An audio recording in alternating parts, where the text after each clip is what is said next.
हे वैकुंठीच्या नारायणा तेव्हा वैकुंठाचा त्याग केला भक्त नादास समेत या मृत्यू लोकाच्या दैवात अवतीर्ण झाला तेव्हा थोडीशी तुझी निरावणा हा अरे याला आणखी कारण आहे रे.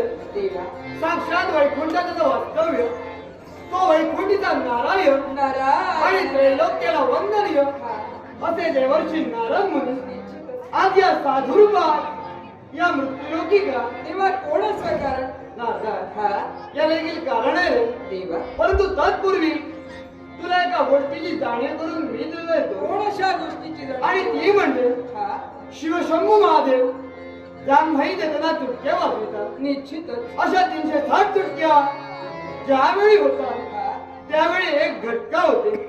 अशा 8 घटका म्हणजे एक प्रहर असे 8 प्रहर म्हणजे एक दिवस रात्र असे 30 दिवस रात्र म्हणजे एक मास एक महिना असे 12 मास म्हणजे एक वर्ष एक संवत्सर अशी दशशत वर्ष हा म्हणजे 1000 वर्ष अशी 100,000 वर्ष म्हणजे 1,00,000 वर्ष अशी 100,00,000 वर्ष म्हणजे 1 कोटी वर्ष अशी 11,67,54,000 वर्ष म्हणजेच एक मन्वंतर एका इंद्रदेवाचं आयुष्य अशी 14 मन्वंतरे म्हणजे ज्यावेळी 14 इंद्रदेव पूर्ण होतात त्यावेळी ब्रह्मदेवांचा एकच दिवस होतो.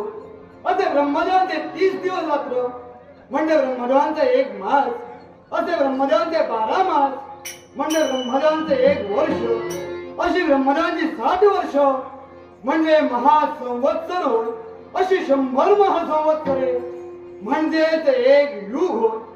अशी 18 युग अनंत युग विस्तरण युग अद्भुत युग तामस युग तारज युग तांडज युग भिन्नयुक्त युग अभ्यागत युग मनोरंड युग अव्यक्त युग तांबूज युग विश्ववस्तू युग अलंकृत युग कृतयुग त्रेतायुग द्वापर युग आणि कलियुग आणि अशी 18 युग ज्यावेळी पूर्ण होतात त्यावेळी एक शंख होतो. असे 21,700 शंख म्हणजे ब्रह्मदेवांचं आयुष्य ब्रह्मदेवांचं आयुष्य म्हणजे 21,700 शंख ज्यावेळी पूर्ण होतात त्यावेळी भोलेनाथांचं अर्ध निमिषच होतं.